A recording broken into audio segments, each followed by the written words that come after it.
So our agenda today is, as you could see here, just some basics in getting logged in the ShareFile and just how you actually find your subdomain. I know that's usually a common question that we have here with some of our webinars is just, hey, I'm new to ShareFile. I just joined this company, or I just created a ShareFile instance and I need to add people to my subdomain. What's the easiest way to find that subdomain? How do we actually present that to our users? Or how do we get people logged in to start that using of ShareFile? We're going to talk a little bit about actually adding users. How do we add users to start collaborating?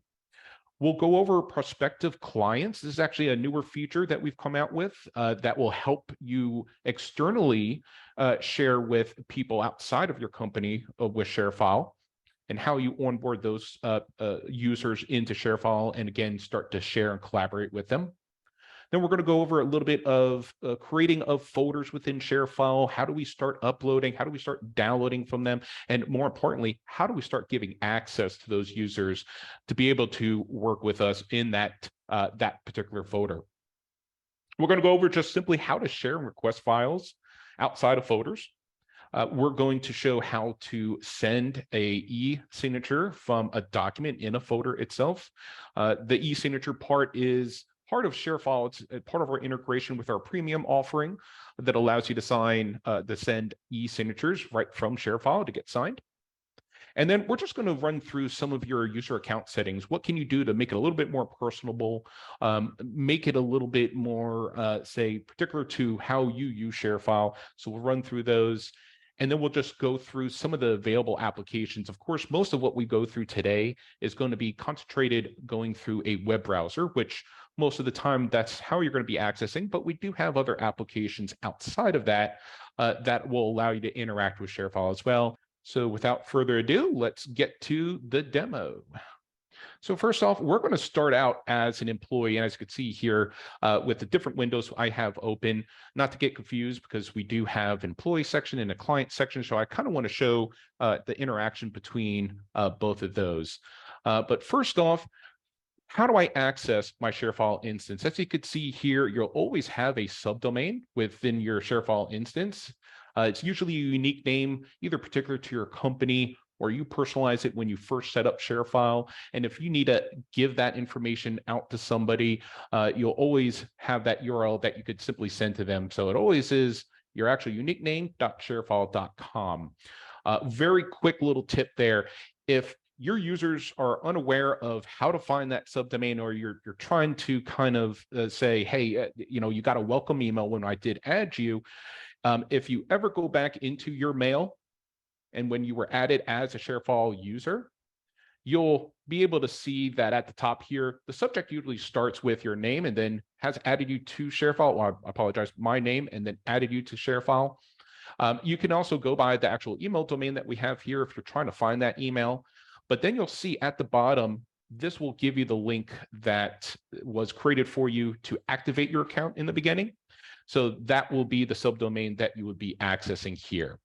So we'll go through some of the notifications and how we notify users when they're onboarded a little later here. But for my instance here, I'm just going to log in as myself. Now I'm an employee, and we'll again go through that as well today. And I'm just going to log in as usual here.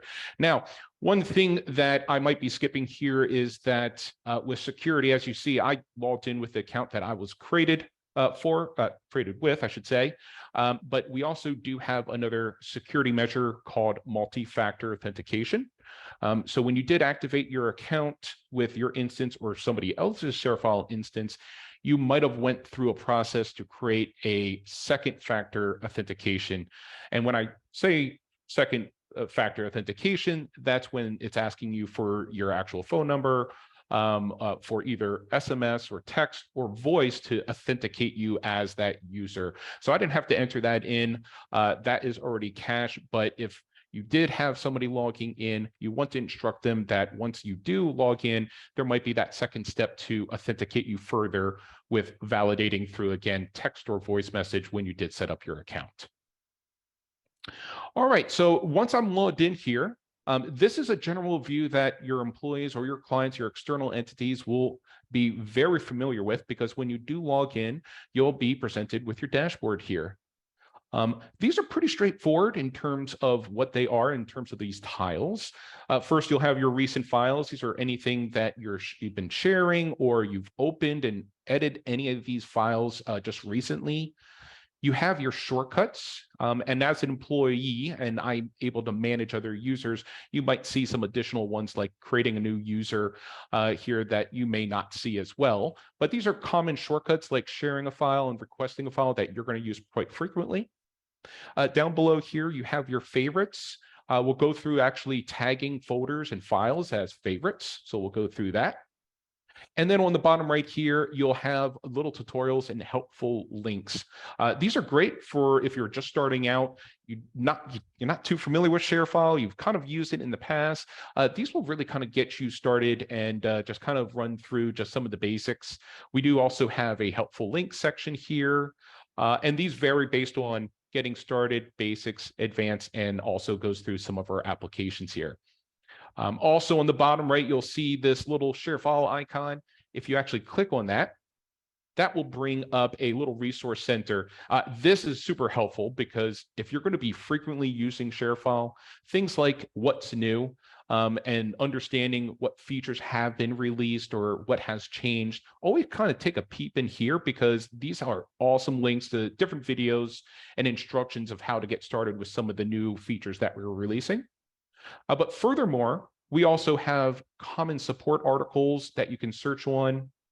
And then also, of course, just like we're going through today, we have a getting started section, which is super helpful because if, say, for instance, I forgot how to share a file, if I click on that, it will actually take me through a self-guided wizard to show you how to share a file. So it will instruct you all the way through and how to do it. So this resource link is super helpful. So if, again, you're just getting started out, you just need a refresher, always remember that you have that little link at the bottom here. Sometimes it's hard to see, or if it's not blinking, you might bypass it. And then finally, you do have a search bar at the top here. So this will help you find any files that have been uploaded or recent files, as you can see, just like I have down here. But this will allow you to look for different folders, different files that, of course, somebody has sent to you or you've sent out. It's an easy way to, again, find what you're looking for right from the top here. All right, so let's get started. Now, I'm going to approach this more from an employee stance first off, and then we'll kind of move over to that client experience. What's the client going to see when we first say onboard a user? So as an employee, and I say, for instance, I'm managing this ShareFile instance, and I need to start adding users. I need to start adding people so I can collaborate with them, or there's an external person that I'm starting to work with, and I need to give them access so they can access the things that I'm sharing them with. So on the left-hand side here, we're going to see the people section. And in people, that's where you're going to manage all of the different users that are retained within ShareFile here. And just to quickly go over some of the nuances here, we do have two separate sections here, as you can see. We have employees, which is like myself, like I'm logged into. The employees are considered a licensed user. So depending on how many licenses you actually purchased or your company has, you'll see that at the top here. And by the way, you might not have permission as a ShareFile user to see this, but again, since I have certain capabilities and rights and permissions, I'm able to actually see this. So it might not be for everybody that you'll actually see this option here. But you also have your browse clients. Your clients are considered a non-licensed user. You can have pretty much as many clients as you want. And these are usually individuals that you're externally sharing and requesting files from. So either business to business or somebody that you're working with personally and you need to get something from them, or you need to send them something. When they create the account, they'll be listed under your browse client section here. So say, for instance, I wanted to create a new employee within ShareFile here. Simply just need to create a new employee.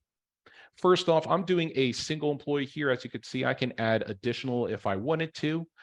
So I can do numerous, or there is a bulk option here. If you click on that, there is a little template sheet that you can fill out to bulk enroll your employees. So that's one option there. We do have other means to onboard and not pertaining to this particular webinar, but we do have other ones that do describe other ways to onboard. But this is the simple way that you can actually add an employee.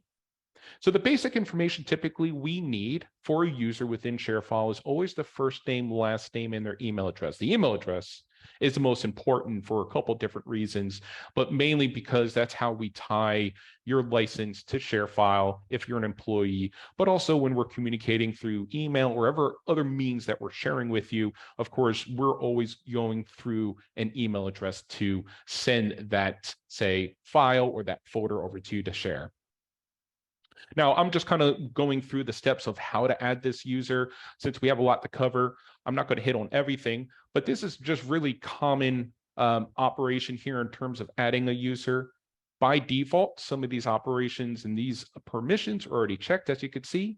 So at a basic level, when I'm adding an employee, you're going to go through a couple things here where you're allowing them to create root level folders, which we're going to go through creating a folder today. You also have your file box. We'll talk about that as well. This is a temporary space for when you're uploading files they go to. And then you're going to give them the basic needs to manage clients so they can create clients to interact with externally. And then also you have the edit shared address book. And that's just that. It's just like an address book, like if you would out with Outlook, you have an address book with all the different email addresses and contacts that you would communicate to. You also have that ability here as well within ShareFile. But this is the most basic operation and user permissions that you would give an employee. As you can see down here also, we do have an e-signature option. That is with our premium offering, and that allows, again, this user to be able to send documents for e-signature just like it says. So if you want to let that employee perform that, be sure you do check that as well. So that will give them a license to be able to utilize Right Signature to do your e-signing. Down below then, after those permissions, you're going to have a way to assign folders. So if there was an existing folder within ShareFile you want to give this employee access to right away, you could simply click that and choose, say, for instance, I need to add them over to customer 1, 2, and 3 because they're going to work with these customers. You can give access to those folders and all the data that's in it right off the bat. And I could set permissions. I can add them to a distribution group. A distribution group is just that. It's a group of people that might have the same type of permissions in a folder or need the same level of access to certain folders. There are other things you could do with the distribution groups. But again, something we can talk about in another webinar.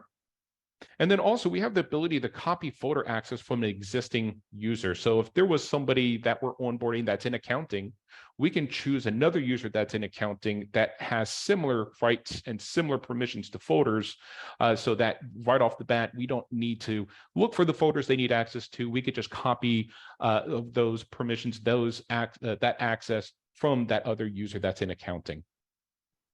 And all we would need to do there is create and continue. As you can see, of course, I didn't put anything in, but once that goes through, then it'll ask you to notify that user and then they will be notified.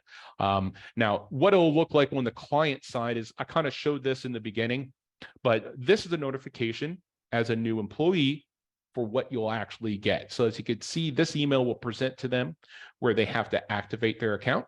And again, remember, that's how they find their subdomain down below here with the link. But once they activate their account, it will ask them to create that password, also create that multi-factor like we talked about with their phone. So either through text or voicemail, or we also later on, you can apply of course, an authentication app like Google or Microsoft has their own that you can use to utilize for your multi-factor. But this is the same experience in terms of how they would see this notification when they get added. So this is very similar for how a client would get it too, right? Because remember, we do have employees, which are the people that are licensed, and then you have the clients that are usually your external folk that you're actually working with and externally working with. So let me come back over to here. Now, the one other thing I wanted to go over is how we add clients and around prospective clients in general. So when we talk about prospective clients, it could be that, hey, I'm starting to work with somebody. Maybe I'm an accounting firm and I need to work with this client because I need to obtain all their tax information, all their stuff for the IRS so that I can actually process that data, look at that document, or look at the documents that they're going to send me, like W-2s or W-4s, and be able to easily get an agreement signed from that user so I can start working on that, that material.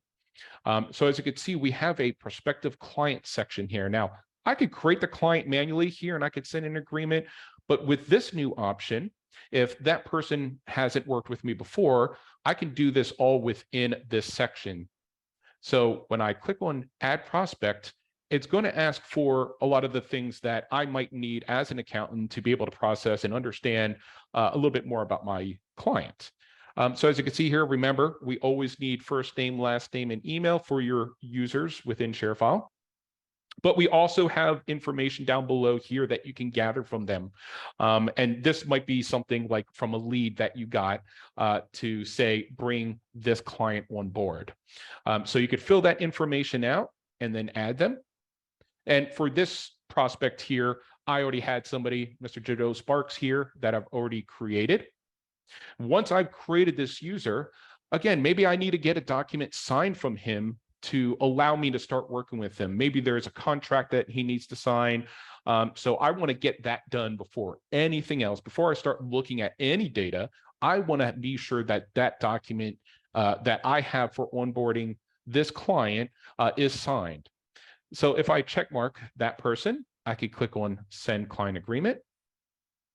And it's going to actually pop up with one of my templates that I have here as an agreement. This is like a tax filing engagement that I have with accounting.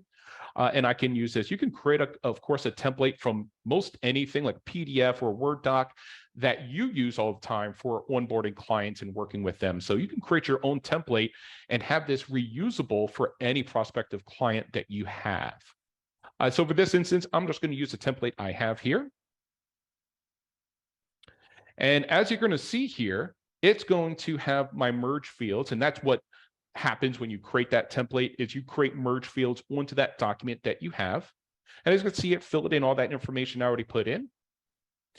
And down below here, as you can see, I have my signatures. So they need to sign and text it and date it so that it's some kind of binding agreement or binding contract I have with them, again, before I could start working with them.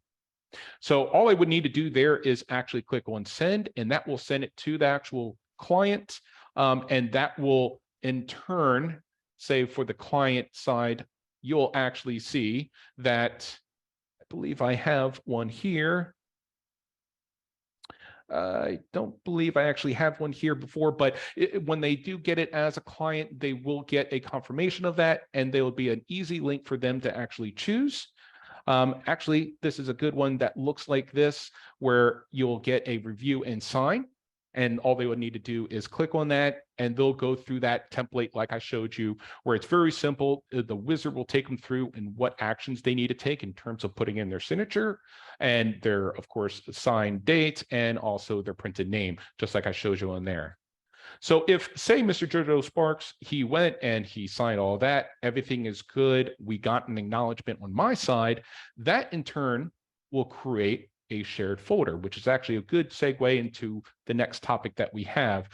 But once that prospective client is now onboarded, it'll create them their own client folder, and then automatically they'll be added to that folder. So they would actually get a notification on this side that they were shared a folder, and they'll be able to click on that folder, and that will take them directly to where we would be doing most of our work when I'm interacting with this client.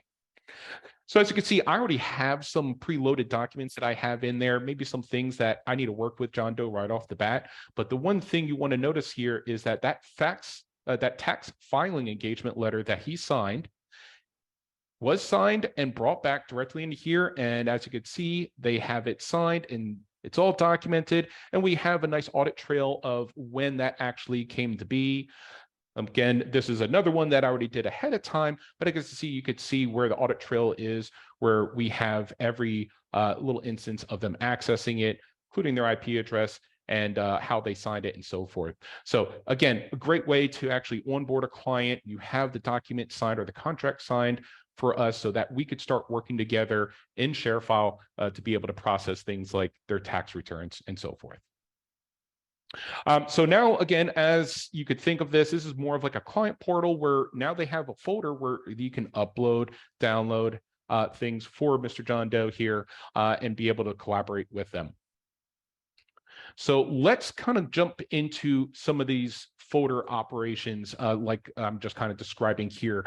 Let's take a little bit of a step back and kind of go over what they will actually see and experience as a client. Now, first off, what they would only see is the shared folders like John Doe. If once I did onboard him, he would just have that one shared folder, and that is the John Doe folder. And if I start to share out other folders to him or give him access to other folders, that will pop up in there as well. But as an employee, you'll see two different types of folders. You're going to see a personal folder and you're going to see a shared folder. From here, your personal folders, think of that as more of a personal space where you're uploading documents that maybe you're going to work on or you need to kind of keep in here and be able to say, hey, I need to look and preview this file or I need to edit this file. I'm going to upload it into my personal folder space because from there, I don't necessarily need to share out to anybody. I just want it there so that I can work on it. But you can also still share items out from here, just like in shared folders. And we'll go over how to share from a folder. But just to show that differences or give a understanding in between, keep those folders or those documents that you might not frequently share out or need to share out in your personal folders. Your shared folders is really where a lot of your work is going to be done in terms of collaboration, because your shared folders are anything that you create and you start to share out as a folder to a client or another employee, or if somebody has added you to a folder, that's where you're going to see these folders live as well. Again, if you have a ton of different shared folders, use the search utility up at the top here, because if you're looking for a like name, there's a lot of folders that you have. It's best to use that to find where you're looking for. But also, if say there's a frequent folder that you're going to, like as you could see, I have stars next to some of these, those are your favorites folders. So anything that you favorite, and say for instance, actually, let me go over to customer one here. You could do this, of course, to folders and to individual documents. So if I'm going to work on this doc a lot later, I'll be able to favorite that. And then anything I favorite, it's going to show up in your favorite section here. So it's an easy way to be able to find that folder either through the search or through your favorites down here below. All right, so we kind of just went over just what these folders mean. Just to also go through a couple other of these points, you may not see these as well. We have something called third-party connectors. Those are things that we can connect to in terms of different services that we can aggregate data to ShareFile with. But also to pinpoint a couple other important ones is your file box. Your file box, just like it says at the top there, it's a temporary storage place for when you're sometimes using some of our applications and you're uploading a document or a file or a folder from your desktop and you're uploading it there, and we didn't determine where it was going in terms of a folder, it will usually end up here in your file box. And as you can see here, items that are in here remain up to 180 days. And then once that 180 days approaches, that will automatically delete it and go to your recycle bin. If you wanted to, you can always move these into a permanent location. So if I checkmark this, I can actually click on move and tell it to go into a different folder of my choosing. All right. And then we also have our recycle bin, just like you would have a recycle bin on Windows or your Macintosh. You would have it so that anything that's deleted in ShareFile goes to recycle bin first. Once it's in the recycle bin, you have up to 45 days to either retrieve that file, or after that 45 days, it will be permanently deleted. You can always come in here manually and check mark things and tell it to delete permanently. And this way, at least from there, you know it's gone for good from ShareFile if you don't absolutely need to restore it. All right, so let's come back over to folders. I showed you before how a prospective client onboarding, we're able to add that prospective client and now they're onboarded. Of course, they have access. So that's a nice workflow, right? That automates a bunch of things in terms of access. But say, for instance, I didn't add them as a client already, or didn't use the prospective client option. They're already a ShareFile user, but I need to share a folder that has data in it that I need to collaborate with them with. So again, back in your shared folders here, we're going to go use customer one here. Say, for instance, as you see, we have important tax information here. There's other documents I need to have somebody else have access to, so they can either access those documents or upload new documents to this folder so we could process what we actually need. So you're going to see a section over here. And also, by the way, I did skip one little thing here. If you want to create a folder, you can always hit the little plus up here and you'll see the create folder. That will actually help you. Oops. And that will create the folder for you. By default, you're the only one that's going to have access to that folder. So say, for instance, I need Mr. John Doe in this folder as well, because there's other information I need from him or he needs to download. So you'll see a people section here. And within the people section, these are everybody that is added to the folder that has some level of access to that folder so they can access those items, those documents within it. So from this perspective, if we need to add somebody, we can click on add people and say, for instance, we needed to add Mr. John Doe. And remember, John Doe is already added here. I can add him. Now, if he wasn't a client already in the system, this is another way to be able to add the user directly into this folder. So that's another easy way. Instead of having to go through the prospective client section or add them as a client ahead of time, you could do it right from here. They're going to get the activation email and the link directly to the folder, just like I showed you before. So I'll just cancel that. But then once I added John Doe here, I need to give him permission. So just determine what John Doe is going to need to do here. It could be that I just need him to view the items within the folder. He can open those Word docs and be able to preview them. Perfect. That's all they need to do. Or I need him to download, and I need him also to upload new information. Now we also have delete, which allows them to delete any item within it. You want to be careful with that as well, because surely you don't want John Doe coming in and deleting something he's not supposed to. And then also you have admin. Admin will, of course, by default give you the delete option, but admin allows you then as a person be able to add additional people to this folder. So again, just be wary of that. You don't usually want to give anyone admin access unless you are working with somebody else within your company and they're managing that folder as well. So for instance, we just want to give them view, download, and upload rights. And then down below here, we have some other extra things here, like, you want to email you when a file is uploaded. This is really important because we're big with notifications, right? We want to know what's going on with ShareFile, what's going on with this particular folder, because if John Doe does upload something or somebody else, we want to be sure that they're alerted that there was a new item uploaded. So they'll get a notification in their email to note just this. Or if I'm somebody that's managing it, I can make sure that I have this checked so that notifications do come through and I understand that, hey, John Doe did upload something new. Let me go check out what that is. And then the last couple options down here is to notify added users.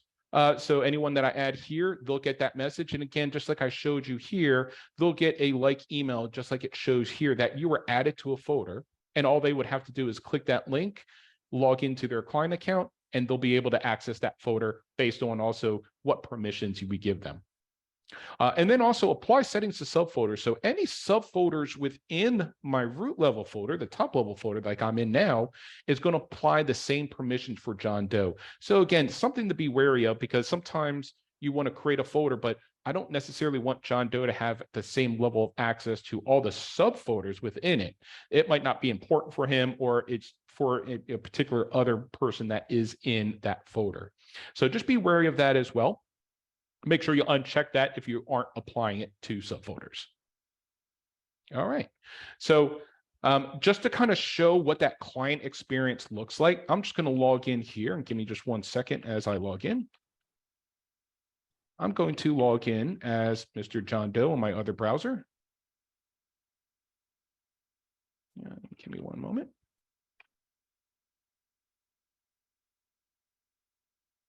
And I just want to show you what that experience looks like on his side.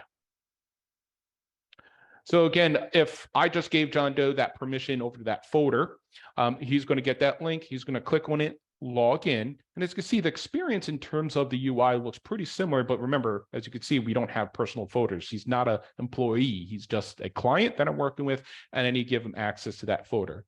So now as a client, I can jump in and here's all my documents. These are Word docs. We do integrate with Office 365.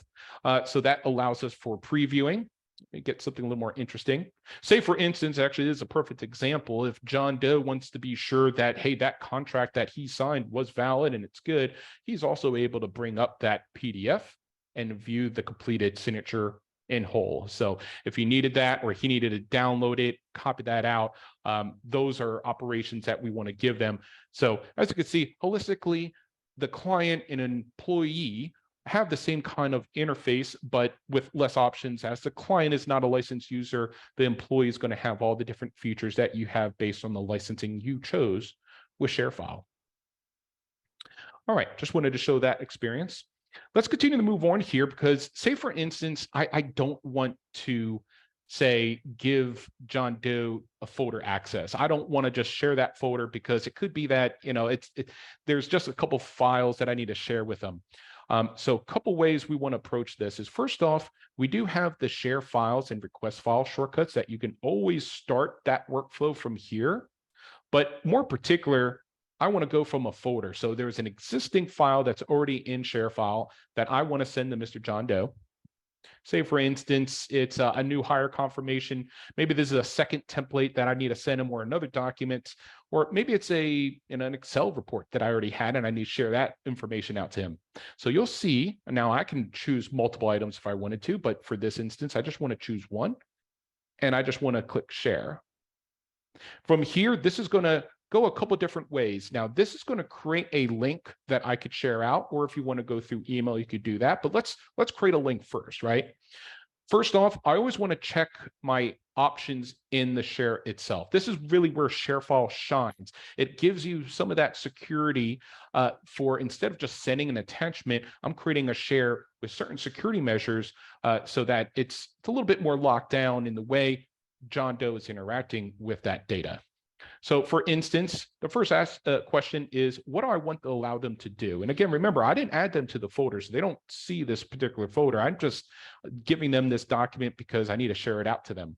So same kind of options here is I want to just either give them the ability to view, to download, or to also edit. Now, we could do live editing. We've had a bunch of webinars actually around co-editing and live editing with Office, so check those out. But this is an easy way just to say, hey, I just want John Doe just to be able to view this document I send them. Then you have how you want them to access it, who can access the link. With this account, as you can see, we have a couple of different options. I can make this anonymous, meaning they don't have to log into their account. They necessarily don't need a ShareFile account at all, like a client account. So it'll be anonymous.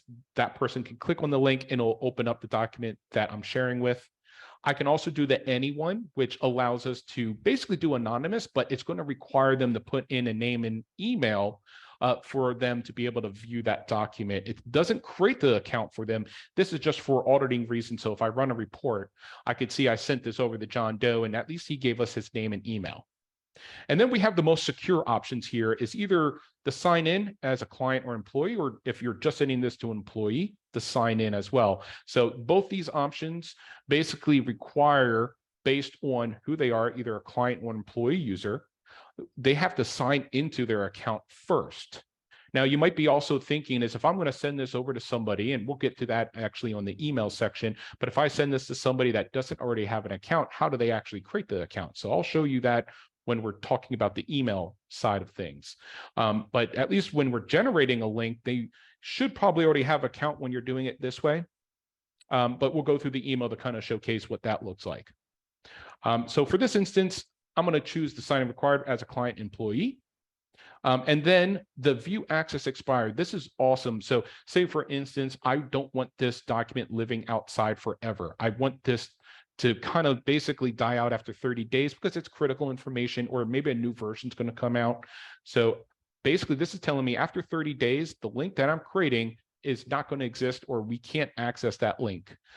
So be cautious of that. I mean, if you click never, that's what that means. It's always going to be out there unless you delete it manually from the share link side. But again, you could choose how you want that link to survive out in the wild. And again, I always say, make sure you do choose a type of access when it comes to expiring the link. You'll see here always link to the latest version. So if there are other versions within this file that I'm sending, we do have something called versioning that's in ShareFile. So this allows you to have multiple versions of that same document in the same folder. People are randomly uploading, but if I choose this, I'm always going to use the latest version that was uploaded. We can add a watermark. Again, this is something we'll go over in other webinars. And then also the biggest thing here is notify when the link is accessed. So when John Doe gets sent this link and he accesses it for the first time, it's going to notify me and let me know that that link was accessed, and basically they were able to see it, or they at some extent was able to see that document. So I could just create and copy, and as you can see, that creates that share for me. And I could just copy that out and either send it through my own email, or if I'm in a chat with somebody like using Teams or Slack, things like that, I could just send them that link and they'll be able to access it. I could create another link as well. So if you want another link, but you want it less secure, you want it to be anonymous, you can create other links for this. But if I want to say, hey, I made a mistake, I either can come back to edit those options, or I can just outright just delete that link that I created. So the other method is to be able to send to specific people through email. Same kind of method here, but we have a couple other extra things. First off, we do have an encrypt this email option here. Only use this if you are sending something very sensitive like personal information. This is going to encrypt the body of the message of your email. Of course, your data already with us is encrypted, but this just adds that extra layer. Necessarily don't need to have that on, again, if you're just sending information that doesn't really require that extra layer if you need it. But first off, you're going to see the edit options, similar options, just like how we created through the share link, but you'll have it through email. And by the way, there is no requirement for you to set up your email, or say if you had some, say, address that you were wanting to use through your company. By default, ShareFile is using our own notification system, so you can start sending emails right off the bat. There is no extra setup that you would need to do as an employee to be able to send links through email. So from here, I'm just going to type in Mr. John Doe. Now, this is the point that I kind of wanted to highlight. Say, for instance, John Doe didn't actually exist. Say it was somebody else. Maybe they were, somebody with another name, but they weren't already added to the system. I can just put their email address in here. So when I actually do that, this will go ahead, and of course you'll have your subject and your message just like a normal email. And when I send that off, if I'm saying they are required to actually sign in, and that's that button here now for the email option. What it's going to do is it's going to ask them to create that account first. So yeah, as you can see here, this person at this email address, they're not part of a user, they're not a client, they're not employee. So what's going to happen is they're going to get that activation email to activate their account. They'll go through that same process I showed you before with the notification. And once they create that account, then they would be able to click on the link that I'm sending them to be able to access, again, that data that I'm sharing with them. So that's usually a common question that we have out there. Do I have to make them as a client or an employee before I send them stuff? No, that will kick off the activation for them to create that account when I'm requiring them to sign in. And that's it. So again, a couple things just as a refresher. Again, folder-wise, I can create folders. I can add people to folders, and they would get that link, and then they'll be able to access the files that are in it. Or I can individually share files without giving them access from the people section right from the folder itself. So now just a tidbit is, same operation can be done here and kick off that operation, but I'm not selecting a file within ShareFile. Say, for instance, there's a document, let's say on my desktop, for instance, I have, let's choose a different folder here. There could be some training material I need to send somebody, and say that document isn't already on there, but say for instance, we need to put that document in here so it uploads. Now remember, we talked about the file box. That's where it's going to actually temporarily upload this document if it's not already in ShareFile itself. But I want to, again, share this out to somebody. I want to use the power of ShareFile to actually share this out. And I could do that. And as you can see, that will generate the same operation that you saw before when I add a folder and I was actually sending that out to somebody. So just wanted to notate that. Now, if you wanted to request files from somebody, you do have the section here called Request Files. And this is, again, remember, ShareFile is a two-way street. It's not just one way. I'm not just sharing things out, but I can also request things from somebody. So if that's the case, you're going to hit the Request Files. And as you can see, by default, it goes into that file box, that temporary space. But say, for instance, I'm requesting a file from somebody that I need to add into that customer one folder. So I could choose that folder. So any which mean that I'm going to communicate this to for the user, either through get a link or through email, that data that I'm requesting from them is going to come into that customer one folder. So again, that will generate, I can simply click here and generate that share link. Again, same thing, I could copy this. I could use my own email outside of ShareFile to send this, or a chat. But I can also add in some additional fail safes here, like, of course, making sure that they are required to sign in before they can upload anything. So similar functionality when I'm sharing something, I can also add that layer of security when I'm requesting files from somebody. Again, remember, the big thing here is notifications. So if I'm sending this out to somebody and I want to know when they uploaded it, make sure that this option is checked, which is by default checked, but just be sure that is checked when you send that out. So when I say that, again, I could send that out. Or again, I could go through email and send out through email a requested file that the client needs to upload something for me. And it could be a message. It could be talking about, hey, I need your W-2s, we need your W-4s, things like that that you're requesting. I will say that this is a per request kind of thing, right? If you needed to request one or two things, not in this webinar, but we do have something new called projects engagements, where you can actually create a list of requested files from a client and have it in a holistic way in a private space where you all can collaborate together. Again, won't go over that today, but something to kind of consider if you're looking for more of a way to have documents where you're needing certain documents and you're requesting certain documents from clients, and not just kind of one-offing the request of one or two files from them. So just wanted to throw that out there. All right, so we're getting close to time here. So what I did want to finish up doing here is also how to send for ESignature. Remember, we talked about how e-signing is incorporated. You saw that with the prospective clients. But if I now am assigned an e-signing, e-signature license, I can now send documents to get signed. So as we show here, I can check mark this document, or actually, this is better off. It's a new hire document that I need to send out. I could send for signature. That's going to open up a new window here to get that document signed. As you can see, it's going to import it into ESignature. And again, that is our e-signing solution. But once I have that document in, I could start preparing it.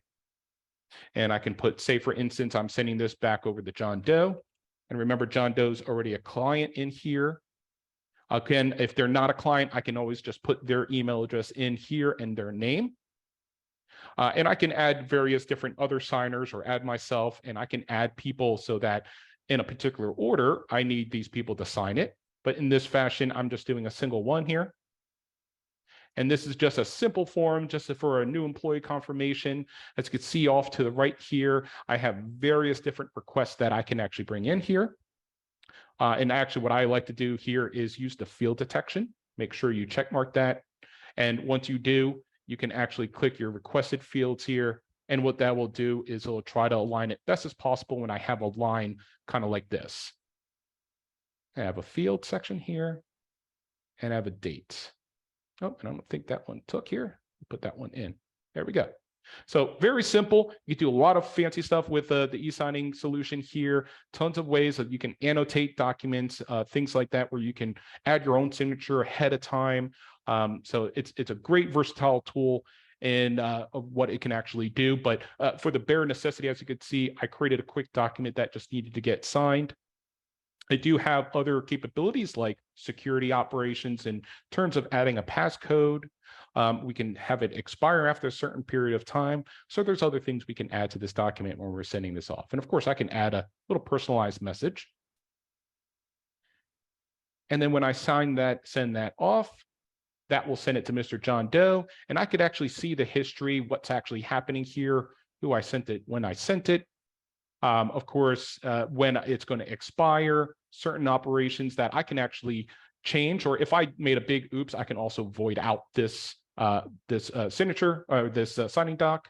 And I can also remind Mr. John Doe, for instance, it's coming up to 29 days, he needs to sign it, be sure that he's getting on the ball, and I can actually sign that, send that out and remind him.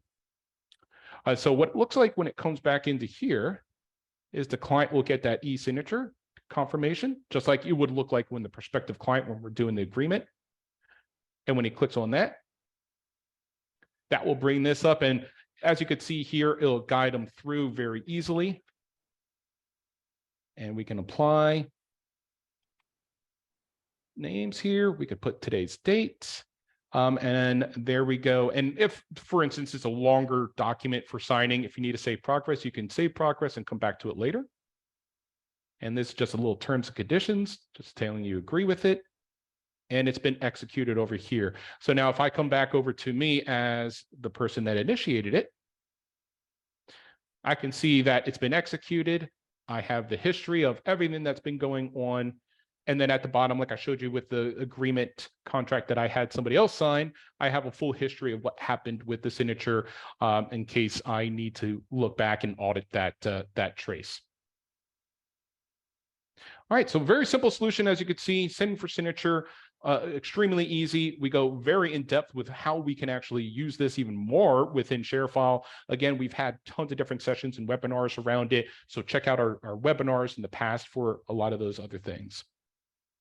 Two other things I want to show you today before we wrap up is if you needed to change anything on your own personal settings within ShareFile, if you go under settings and personal settings, that will take you to everything within your profile here. So you could do things like change your name, your last name, your company. You could change your profile here. If you needed to change your password, you can. We can also add alternative emails if you had additional one here. And more importantly, I love to kind of go through this email notification, because I think this is rather important. When we talked about email notifications, about upload notifications, about you getting notified about activity within a folder, this is how you control how we send you notifications. By default, it's real time, meaning when an action happens, say if it was an upload, you'll be notified right away when that upload occurred. But if you wanted to consolidate those email notifications, you could drop that down and choose, say, once a day, I want to be notified. So any activity that's happening within ShareFile and that you're getting notified, you're just going to get a summary of that once a day of all the activity that is happening. So that's always really important, because sometimes there's a lot of activity happening. You want to kind of reduce down that chatter. You could do that within your personal settings. And then finally, you do have things down here like your date and time. And then below here, your personal settings, like we talked about the two-factor, you could change up your two-factor if you got a new phone, or you wanted to use a different means of like, say, your authenticator app to use your two-factor, you could change that. So there's a couple other operations in here. Finally, I want to wrap up with saying we don't want to live within the web UI. We do have several other applications that we have that works with things like Windows and Macs, and we do have mobile applications that make your life a lot easier.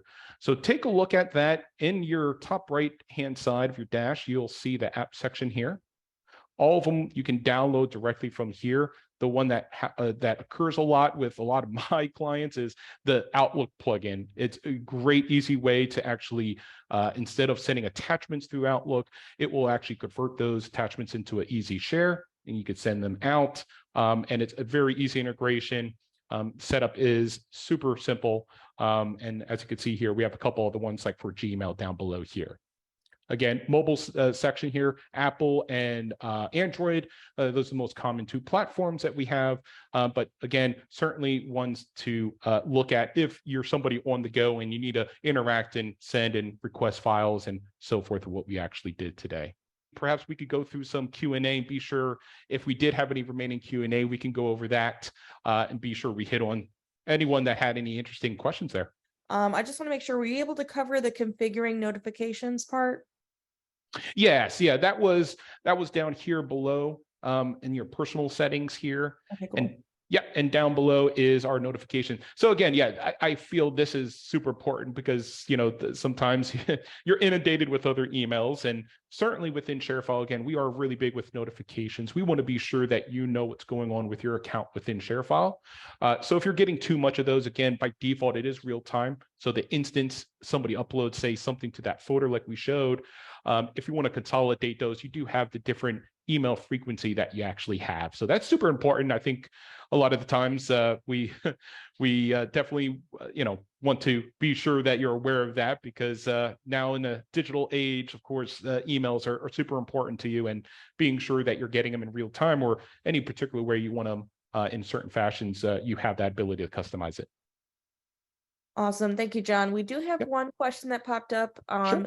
From Eugene. How would I back up my files locally with my backup program? Got it. Got it. Well, there is no native way of just syncing from ShareFile to your local PC in a native way. If anything, if you needed to back up anything, you can simply just come over to your shared folders and you can checkmark the ones that you want and download.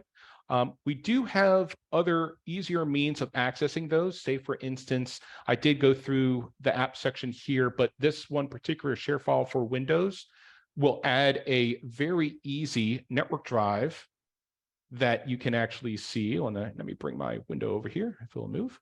There we go. Once you actually install the actual ShareFile for Windows, it'll create an S drive here by default. Again, a lot of these applications, by the way, the only thing it's going to ask you for is your subdomain, which we talked about that earlier, and also your username and password to authenticate in. But once you're in, you have access to all the folders that I showed you today through the web UI. And say, for instance, your personal folders. So if you're looking to kind of mass backup, things like that, you can also just kind of highlight everything and drag and drop if you wanted to, or you could do individual folders or files, things of that nature. Might be a little easier to manage or to utilize another program to move those into. Another thing off the top of my head is we do have FTP support. So if you're using the file transfer protocol to be able to say work and upload and download files from ShareFile, we do have that capability of doing it. And actually, I think that's a good point as well to make, is under your personal settings. I believe it's under advanced connections here. You do have your FTP settings. So if your company is using FTP, or it's a standard that you would be familiar with and utilizing and uploading and downloading, it might make it a little easier for you to be able to utilize your backup utility to grab those from, say, an FTP client to download those. So just a couple tidbits there.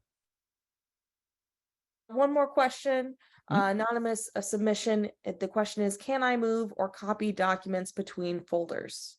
Yes, yes, absolutely. So say, for instance, let's take one example here in customer one.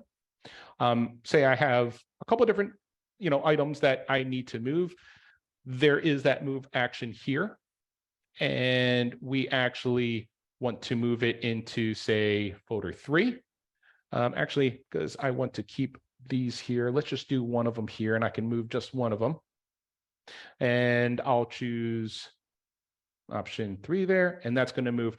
Do note that if I'm going to move that, I do need the delete option as a permission. That is something that you need to be aware of, because we're actually taking that item out of the folder. So that's necessarily a delete action. So be sure, if you're having problems doing that, be sure that your permission does have delete on that folder to do that.